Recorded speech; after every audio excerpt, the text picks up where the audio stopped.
Jin Song-yi told him in the evening that she had been diagnosed with an excessive tendency. But she noticed Du Minjin had no reaction to her presence, so she decided to conquer Du Minjin in 15 seconds. Because his nickname was 15 seconds, right? No man could hold her gaze for that long. Her first tactic was the irresistible charm death blow. Seeing no reaction from him, she quickly switched to her second tactic, sexy soul-snatching eyes. But he just blinked. Then she tried her third tactic, the lethally cute move that doesn't kill. Still, he was unmoved. Just as she was about to give up, they kissed. Both of them couldn't sleep that night, because aliens can't come into contact with human saliva, or else they'll develop a high fever. This is why he's been eating alone all these years. Soon, Jin Song-yi realized Du Minjin had a fever. He refused to go to the hospital, so she called her best friend for help, saying his temperature was already 50 degrees. Her friend retorted that at 50 degrees, a person would be dead, and asked her to speak sensibly. Jin Song-yi inquired what she should do next. Her friend suggested removing his clothes first, so she began to unbutton Professor Du's shirt, and then used a towel to wipe his body. As she was doing this, Du Minjin woke up to this compromising scene. He asked what she was doing, and she said it was to lower his temperature quickly. Du Minjin told her to leave immediately, but then thought letting in the cold air might help. So they slept till midnight. When Du Minjin woke up freezing, it turned out the window was open. He tried to use his powers to close it, but found they weren't working. So he had to do it himself. Turning around, he shivered in fright, seeing Jin Song-yi wrapped up, lying on the floor like a caterpillar.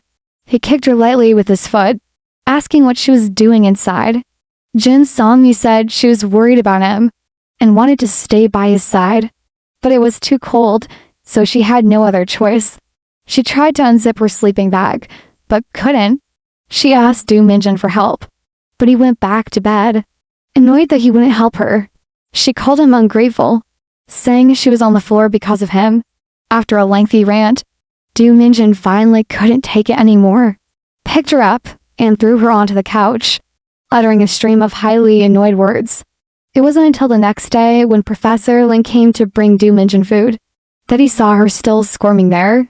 Only then did he release her. As he left, he warned her sternly, "Don't you dare spit in the food, or it'll lead to big trouble." Only then did Jin Song-yi realize the seriousness.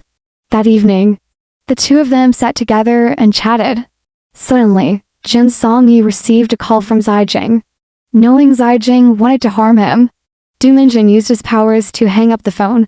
At this moment, Zijing had already sneaked into Jin Song-yi's house. Du Minjin also sent Zijing in the next room. Zijing, talking to himself, said Jin Song-yi had narrowly escaped. Unbeknownst to him, Du Minjin heard everything clearly. As Zijing was about to leave, Du Minjin caught him at the elevator, warning him not to try harming Jin Song-yi. Zijing arrogantly claimed, "The only reason Jin Song-yi is alive is that I've been merciful." Little did Zijing know, he would regret these words for the rest of his life. The elevator descended from the 23rd floor to the 1st, and just as he was about to exit, he found Du Minjin standing in front of him again. This left him in disbelief. Du Minjin also warned him, "If you dare harm Jin Song-yi, I'll expose all your dirty deeds to the world." He added, "And you can't kill me, no matter what." If Zijing knew he is afraid of saliva, he'd probably kiss him right away.